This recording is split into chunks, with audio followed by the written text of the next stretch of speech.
Good evening, Bahamas. Coming up tonight, why the Prime Minister says he asked the Commissioner of Police to call someone in. The National Security Minister on the defense. Find out why. Judges to get a raise. Plus, we go in the shack with the Saxons.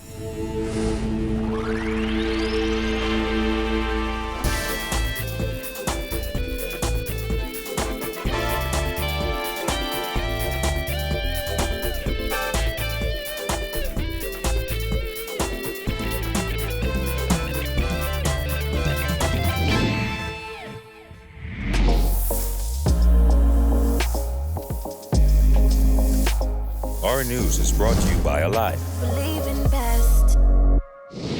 Welcome to Our News and thanks for joining us. I'm Kyle Joaquin. Prime Minister Dr. Hubert Minnis revealed today that he called the Commissioner of Police and told him to bring in someone for questioning over a suggestion made at a town meeting this week that there is corruption in the hurricane relief process. Jared Higgs has more. But this government ran, and I voted on this government, ran on a no corruption basis. And I have to tell you that what's going on in Abaco is really At that town meeting on Monday night, Ian Goodfellow of Disaster Relief Agency 25 United stated that a non-governmental organization requested a meeting with government officials. Goodfellow then suggested that the culture in the Bahamas requires a suitcase of $30,000 in order to make that meeting happen. The other day, Ceres wanted a meeting. Well, if you bring a suitcase with $30,000, you can have that meeting. Well, you know, I know how Bahamians work, okay? I know how we do business in our country. A news report claimed, however, that Goodfellow reported that the request for a suitcase of money was actually made. Speaking to Our News today, the Prime Minister said that based on that news report, he called the Commissioner of Police on the matter and asked him to bring Goodfellow in and question him about what he knows about the purported corruption. I've already called the Commissioner of Police and I've asked the Commissioner of Police to call Mr. Goodfellow forward, interview him, and ask him to produce the proof of such events occurring so that we can deal with it appropriately, take those individuals before the courts. Commissioner of Police Anthony Ferguson confirmed that he is looking into the matter, but declined to say whether they are bringing Goodfellow in. Cooperstown School. This is a typical situation where corruption is taking over now. If he cannot present such evidence and if he's just talking blindly, then he needs to apologize to the Bahamian people. If he refuses to do either, then I can only say that individuals like him who have such information and refuse to bring it forth to the police, those type individuals are condoning and supporting corruption. If they have it, then bring it forth. But I've already contacted the Commissioner of Police to talk to him and get all the necessary information so that we can deal with it appropriately. And I hope he would present the evidence so that we can deal with it. But under no circumstances will be tolerated. Reporting for Our News, I'm Jared Higgs. National Security Minister Marvin Dames coming to the defense of search and rescue teams following the report on the November 2018 plane crash involving pilot Byron Ferguson. Dames said rather than pointing a finger, people should see what can be done differently. If this is an attack on those individuals who would have been there on the ground and working day in and day out, I mean, it's a different story. But a report is a report. The National Security Minister still on the defense, 13 months after the tragic plane crash involving 34-year-old pilot Byron Ferguson. While only portions of the wreckage has been recovered since the plane went down in waters off Havana Beach on November 8, 2018. The final report by the Air Accident Investigation Department found that there were shortfalls on the part of search and rescue crews and a lot of room for improvement. The rescue team, would have been in place in that area for weeks. Okay, are there some things that they could have done better? Well, I mean, we'll see. I'll read the report to see what it is. The AAID, according to Chief Investigator Delvin Major, has since handed over several recommendations to government regarding search and rescue efforts as a result of this incident. The report noted that on the night of November 8th at 9:50 p.m., the first Defense Force vessel arrived on scene, 58 minutes after the control tower lost contact with the aircraft, and an hour after Ferguson reported engine troubles. However, Dames insisted Defense Force Marines did their job. The officers responded when they were informed. they executed.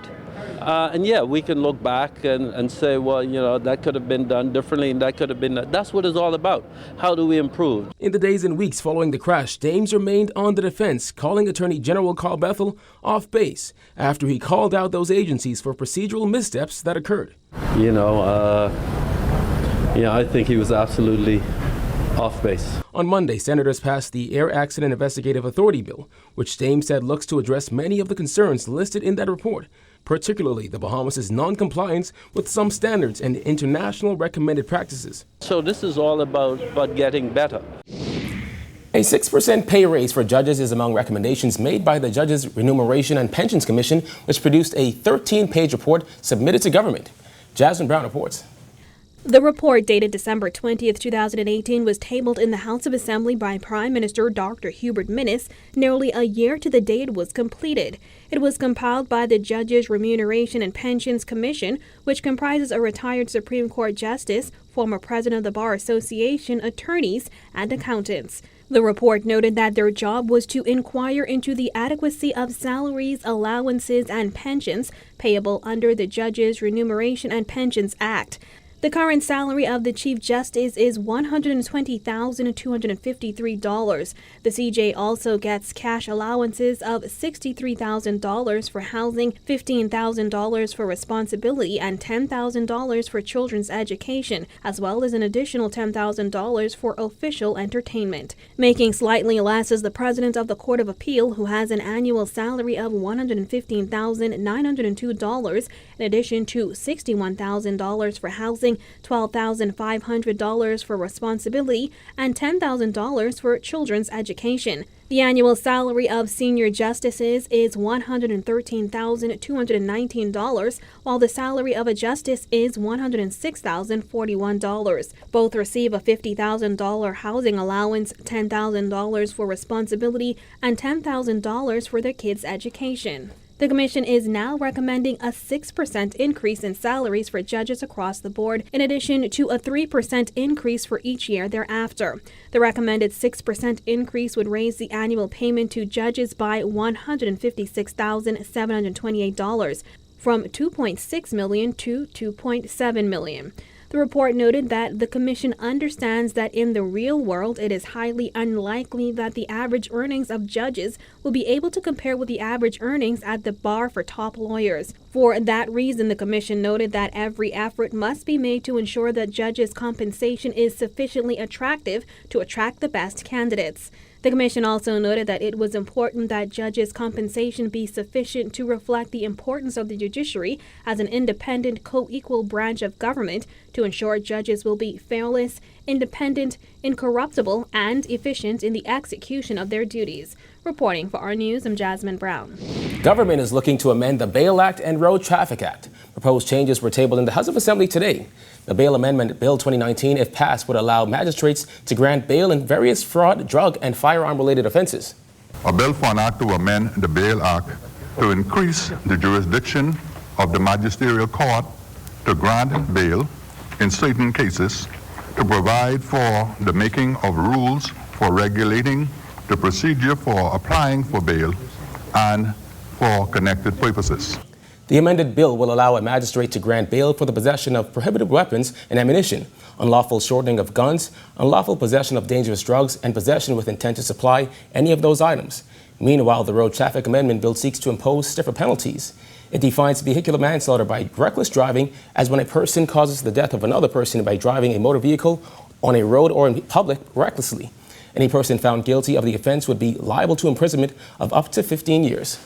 A bill for an act to reform the law as it relates to deaths by reckless or dangerous driving, and to establish the offense of vehicular manslaughter by reckless driving, dangerous driving, and by careless driving while under the influence of drugs or alcohol, and by driving while committing the offenses of driving while unlicensed, disqualified, or uninsured, and by driving with unbelted children or other persons as passengers, to provide for higher penalties for these road deaths. Well, House Speaker Hudson Moultrie is firing back at the opposition's claims that he abused his power and attempted to silence the opposition for pure and naked political reasons. On Sunday, opposition leader Philip Brave Davis said the speaker denied him the opportunity to wrap up the no-confidence resolution moved by the opposition last week. It is inappropriate, first of all, for any member who may be aggrieved by any decision of the chair or of a judge to seek to raise red herrings in the media or the press and to challenge that decision when the rules of procedure provides the procedure for any aggrieved member to follow. Still to come, government's marijuana education campaign to hit schools. Plus, the Shell Saxon Superstars prepare to rush on Bay. Stay tuned.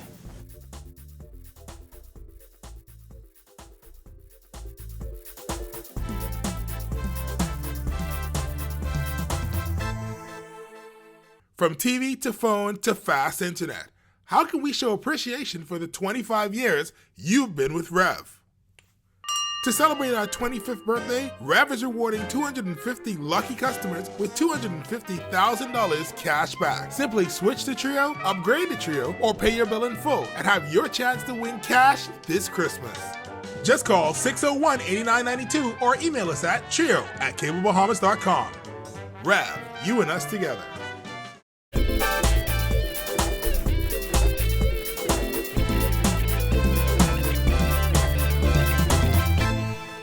You're watching Our News. Welcome back. As the government eyes the decriminalization of marijuana, Education Minister Jeffrey Lloyd said he supports the enhancement of the education program.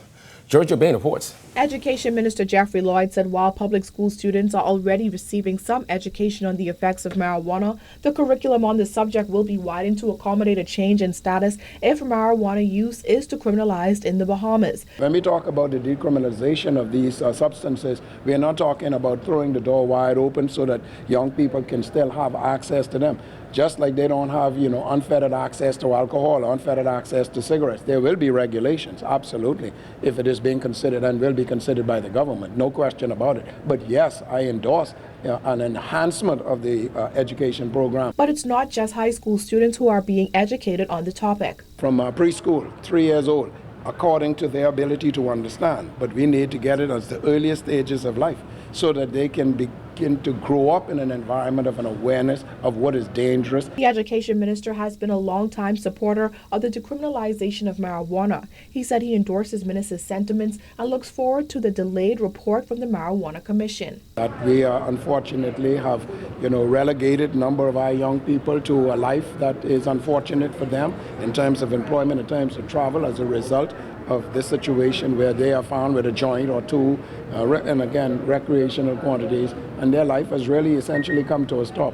In July 2018, CARICOM's Regional Commissioner on Marijuana recommended the declassification of marijuana as a dangerous drug in all legislation and the reclassification of the drug as a controlled substance, noting it should be treated similarly to tobacco and alcohol.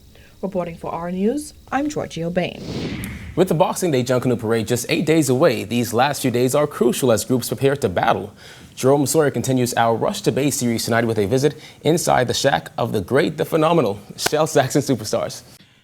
It's unlike any place on earth, yet for hundreds, if not thousands, it's a home this time of the year.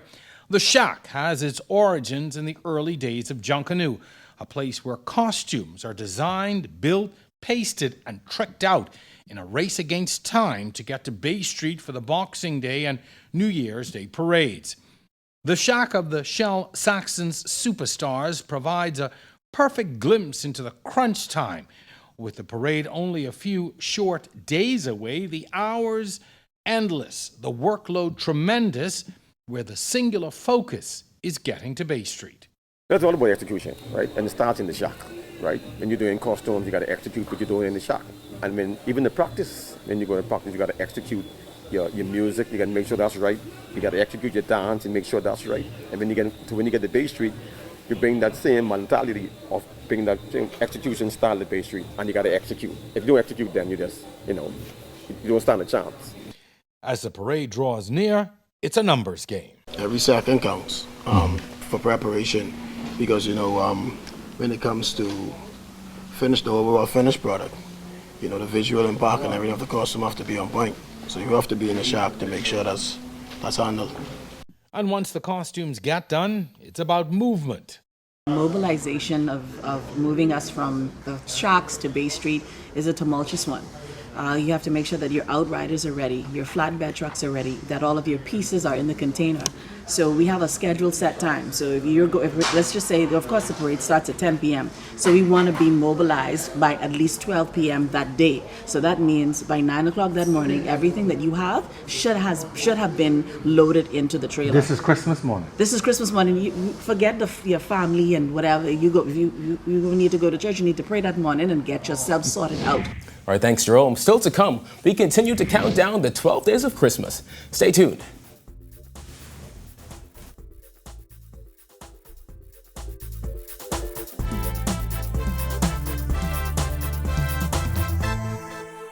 You've never had a Christmas like a Rev $250,000 cash back Christmas? Sign up for Trio now and get NBA League Pass free. That's right, simply switch or port your number to Trio or upgrade any single or double play package to Trio and get NBA League Pass free. Give Dad the best Christmas ever and get Trio now. Call 601-8992 for free NBA. Only with Rev, you and us together. Available to existing Trio and triple play customers. Terms and conditions apply.